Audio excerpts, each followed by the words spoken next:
Hey everyone, Pugs here, and today, because it's somehow that time already, I'm reviewing the second SpongeBob movie, Sponge Out of Water. God, this is almost like a full circle moment for me because I remember this movie coming out so clearly.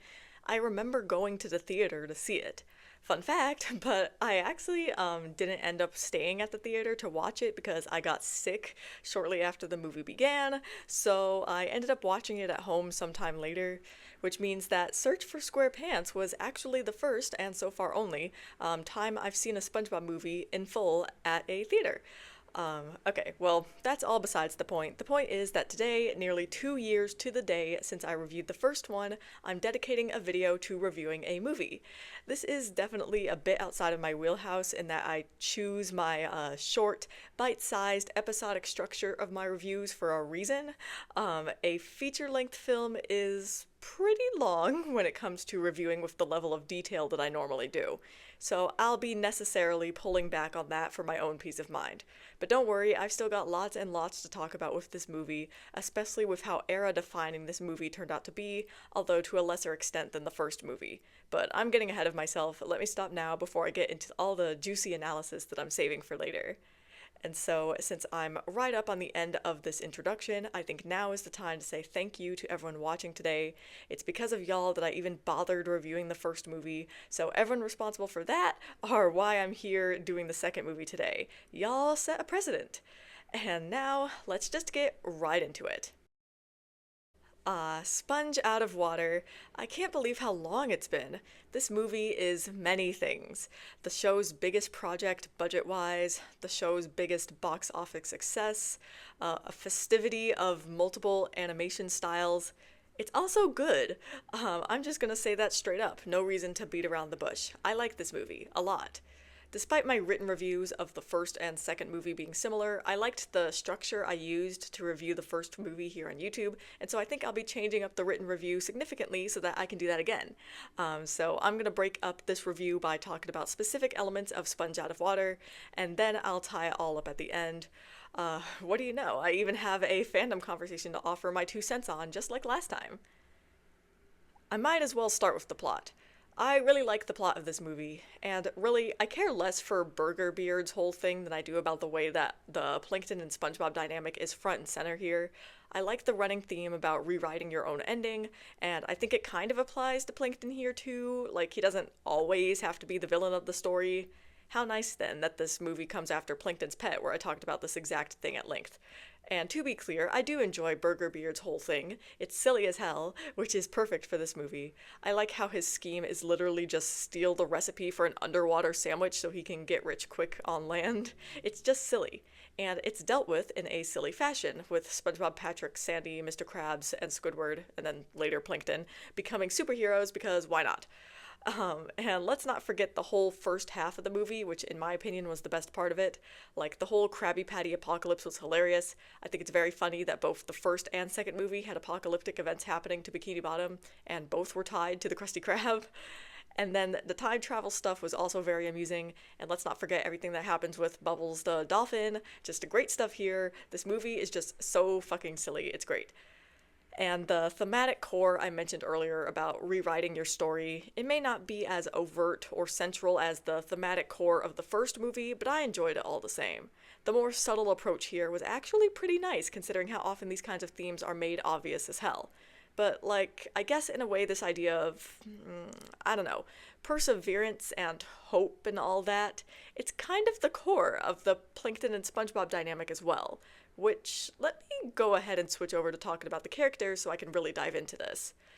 So, with the Plankton and SpongeBob dynamic, I mean, this goes all the way back to fun. Hell, you could even argue it goes all the way back to Plankton. But the core of it has always been that SpongeBob has seen that Plankton is really just a lonely guy who needs a friend.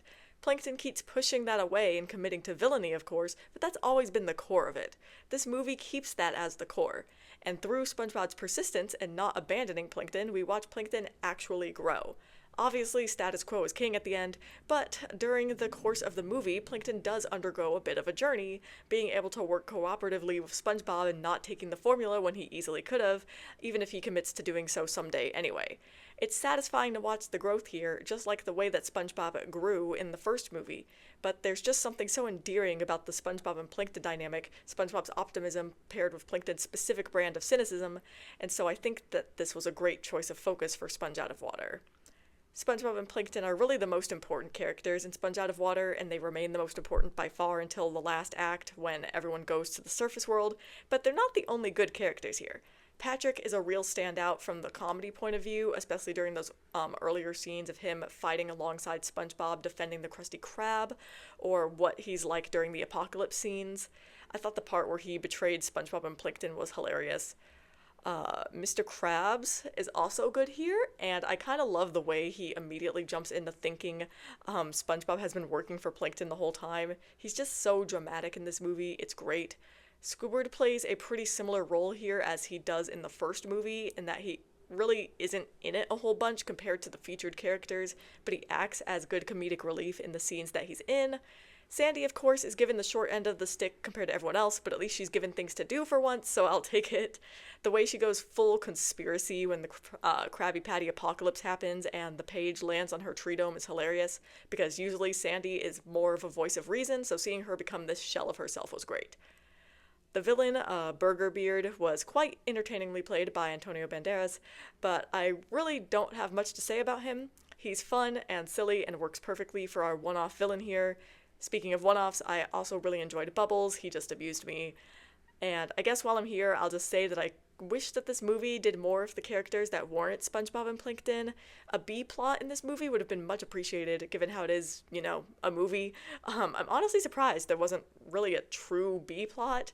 That's probably the biggest complaint that I have about this movie anyway.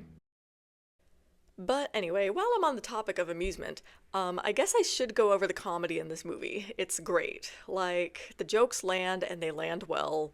Again, most of the comedy is stronger during the first half or 2/3 of the movie, but that doesn't mean that the last third is bad at all. It's also very funny. I just prefer the first 2/3 of the movie where they're underwater. One joke that really stands out to me is when SpongeBob and Plankton are initially escaping the mob in Bikini Bottom, and they start throwing things at the bubble that they're in, and then that guy gets launched onto the bubble and he's like, please tell me there's something soft below me, and SpongeBob and Plankton are both like, nope. That shit was just too funny. Also, when the apocalypse just suddenly starts, everything about that was great, especially Squidward's I prefer suede line, or even earlier in the movie where Mr. Krabs uses SpongeBob as a torture device. That was great. I like how that was kind of brought back during whale watching, too. I also am now, randomly remembering the part where SpongeBob and Patrick get high on sugar, and it looks like they're going to all of these locations, but really someone is just, changing postcards behind them. Loved that joke, too. Oh, and who could forget the very meta joke about all the background characters leaving with that one background fish? That was great. And then, for some other aspects of this movie that I can talk about, well, first of all, there's the art and animation. This movie is a delight to watch from a visual standpoint. If anything, I wish this movie had more color, but trust me, I am perfectly happy with the way it is.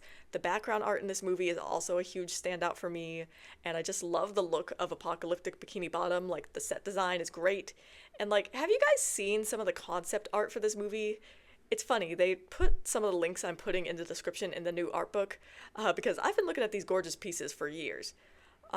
Also, on the production side of things is the music in this movie. It's good.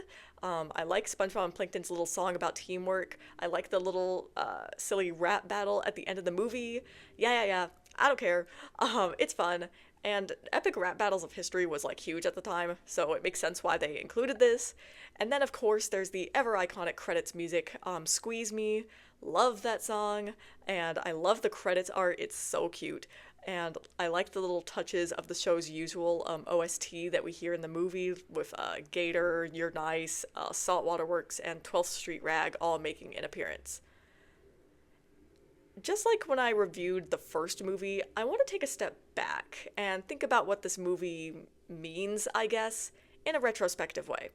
In my review of the first movie, I addressed some popular misconceptions and talked about the phenomenon of season 1 through 3 dick riders, among other things.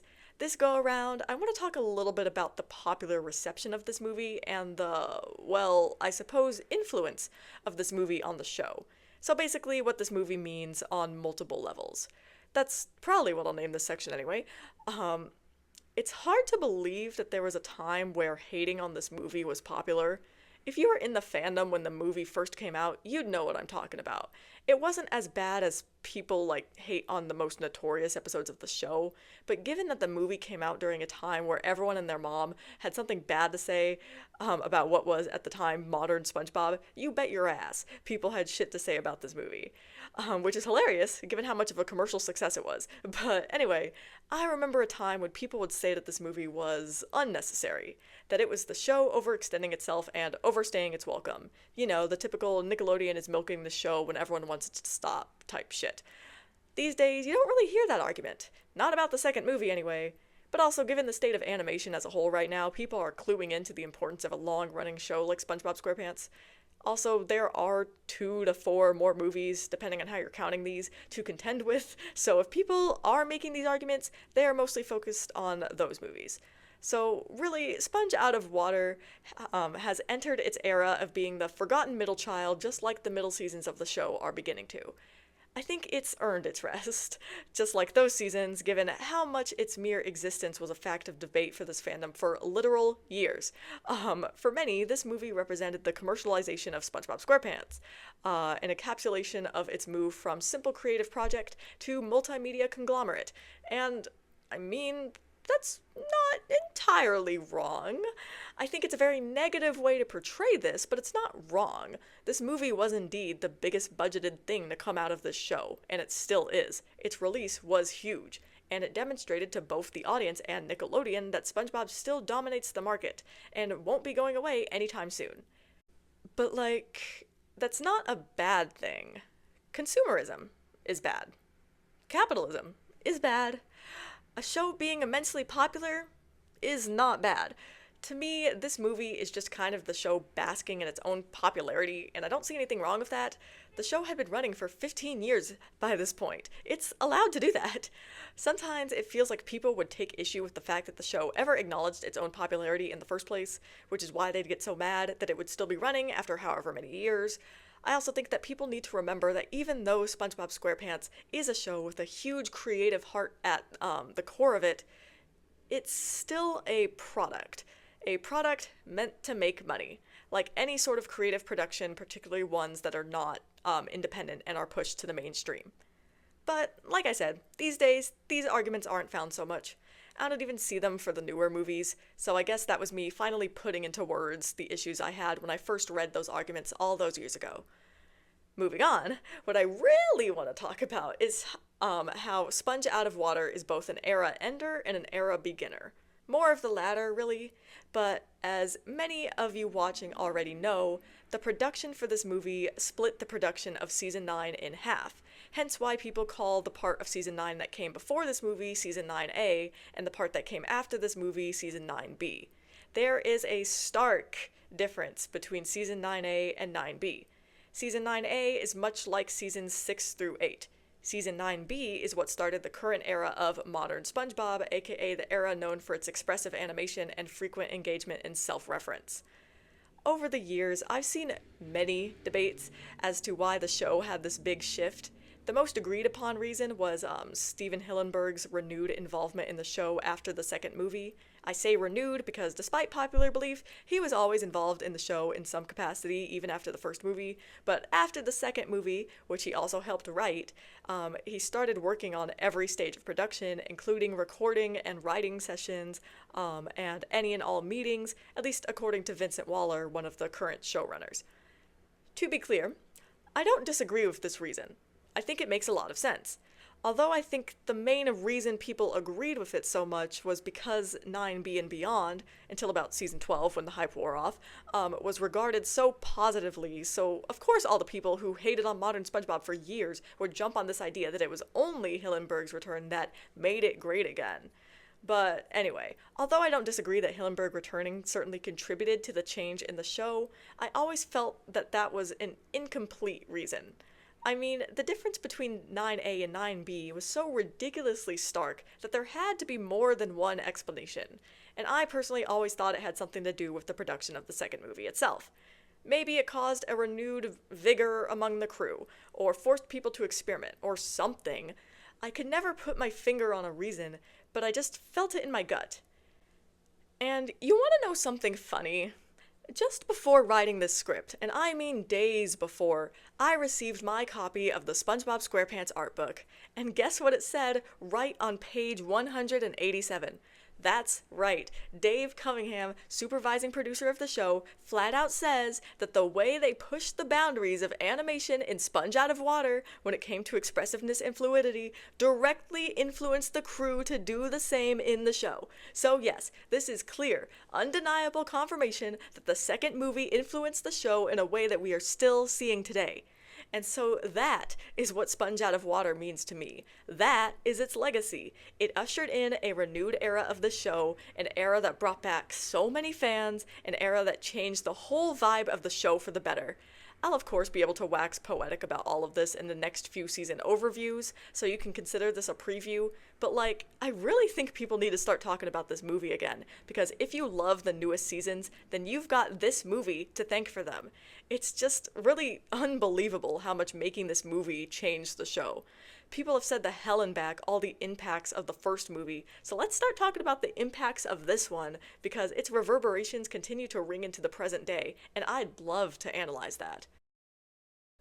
As always, I can't end a video without giving my closing thoughts that either didn't fit anywhere else or are about the review itself, so of course they have to be at the end. I think it's really funny, but also kind of an act of fate that I received my copy of the SpongeBob art book right before writing the script. The fact that I got confirmation of something that I had been thinking for years was so vindicating. And if there were interviews where a similar thing had already been said before, I promise I had never seen them. I'm tapped into the SpongeBob production community, but I certainly don't know everything that's ever been revealed.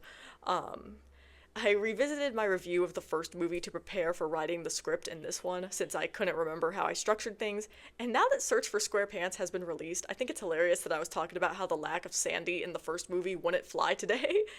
Although, to be fair, Search for SquarePants did acknowledge Sandy's lack of inclusion, so in a way I was still right, because my point back then was that Sandy's presence was devalued, which Search for SquarePants doesn't exactly do. Fun fact, but I still play the mobile game based on Sponge Out of Water from time to time. It's glitchy as fuck now, but I still enjoy it. I'll also find it forever odd that they ended up naming the third movie the same name as the mobile game. I still remember being shocked by that when it was announced, and now that I'm thinking about that app, I'm thinking about how promotional games for movies have changed over the years. It used to be entire console video games, like the movie game. Now it's apps. Hell, these days it's not even apps, but mini games on a website at best. Search for SquarePants did a Discord minigame. Give me a break. And I think that's really everything I've got to say. I look forward to resuming our regularly scheduled programming of regular length episode reviews, as next week, probably, I begin with Season 9B. See you then!